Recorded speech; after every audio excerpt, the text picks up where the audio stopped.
শিল্প 34 বছরের বাম জামানায় কতটা এগিয়েছে জেনে নেব প্রাক্তন মেয়র শ্রী বিকাশ রঞ্জন ভট্টাচার্যর কাছ থেকে। পশ্চিমবঙ্গের বর্তমানে যে অবস্থা তাতে শিল্প মানে ইন্ডাস্ট্রি বলতে যা বোঝায় তার সম্ভাবনা উজ্জ্বল এবং এবছরেই প্রায় 9,000 কোটি টাকার প্রকল্প রূপায়িত হয়েছে।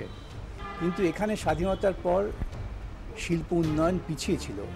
কারণ হচ্ছিল এই ফ্রেট ইকুয়ালাইজেশন পলিসি। বামফ্রন্ট সরকার ক্ষমতা আসার পর তৎকালীন অর্থমন্ত্রী ডক্টর অশোক মিত্রর নেতৃত্বে মূলত তখন জ্যোতি বসু মুখ্যমন্ত্রী ছিলেন। আমরা এই কেন্দ্রের বঞ্চনার বিরুদ্ধে খুব স্লোগান তুলতাম। তখন অনেকে খুব হাসি ঠাট্টা করতেন। বঞ্চনাটা কি, যে আমাদের এখানে লোকে শিল্প করতে আসবে না, তার কারণ তারা সুবিধে পাচ্ছে অন্যান্য জায়গায়। লাইসেন্সিং ব্যবস্থা ছিল যে কোথাও কোনো শিল্প করতে গেলে পরে কেন্দ্রের অনুমতি দরকার। আজকে আপনারা সেক্টর 5 দেখছেন, একসময় এখানে এরকম আইটি সেক্টর করবার জন্য অনুমতি ইন্দিরা গান্ধীর কাছ থেকে পাওয়া যায়নি। যুক্তি ছিল অদ্ভুত, এটা নাকি সীমান্ত রাজ্য, ওদের পাকিস্তান বা বাংলাদেশ থেকে আক্রমণ হতে পারে। এসব ছেলে মানুষের যুক্তি অনেক আমরা শুনেছি। হলদিয়া পেট্রোকেমিক্যাল কমপ্লেক্সের অনুমতি পেতে 10 বছর সময় লেগেছিল, যার ফলে খরচ প্রায় 10 গুণ বেড়ে গিয়েছিল।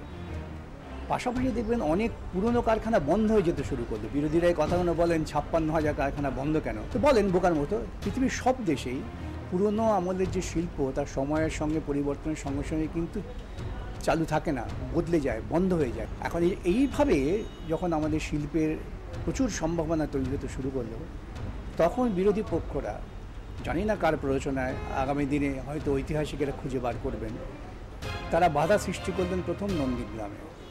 ওখানে একটা পেট্রোকেমিক্যাল কমপ্লেক্স হওয়ার কথা ছিল। একটা পেট্রোকেমিক্যাল কমপ্লেক্স বর্তমান পরিস্থিতিতে একটা রাজ্যের অর্থনীতির চেহারা পাল্টে দিতে পারে। সেখানে ওরা শুধুমাত্র মানুষের মধ্যে একটা ভুল স্লোগান তুলে সব জমি দখল হয়ে যাবে, মানুষকে বিভ্রান্ত করলেন, সঙ্গে মাওবাদীদের পেলেন, এমন একটা পরিস্থিতি তৈরি করলেন যে গোটা পৃথিবী জুড়ে নন্দীগ্রাম একটা ব্ল্যাক স্পট হয়ে গেল।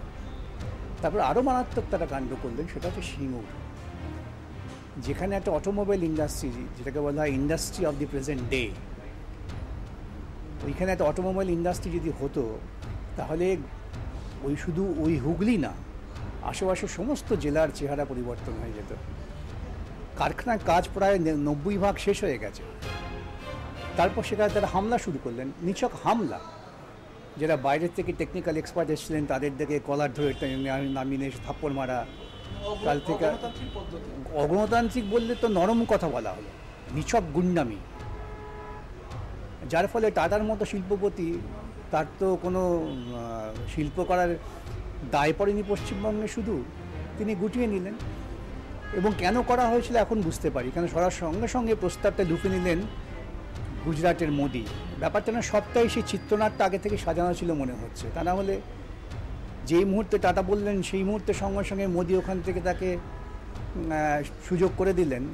আমার এখন তো মনে হয় মোদির সঙ্গে যারা আন্দোলন করছেন তাদের একটা প্রত্যক্ষ যোগাযোগ থাকতেও পারে। এখানে কংগ্রেসিরা সিঙ্গুরে গিয়ে মমতার সঙ্গে ধর্ণা দিলেন, কিন্তু গুজরাটে তারা ওয়েলকাম করলেন। কী ক্যারেক্টার এগুলো! এটা সত্ত্বেও আমাদের এখানে ইন্ডাস্ট্রি হচ্ছে। ধরুন এই সময় যেটা সবচেয়ে গুরুত্বপূর্ণ ইন্ডাস্ট্রি, আইটি ইন্ডাস্ট্রি, তাতে আমরা সবার আগে। অত্যন্ত বিনয়ের সঙ্গে বলতে বাধ্য হচ্ছি, রেলের কাজটা করছেন না। রেলওয়ের যে মূল কাজ, লোকে তো এগুলো দেখে, রেলের মূল কাজ ঠিকমতো রেল চালানো, সে কাজটা তিনি করতে পারছেন না।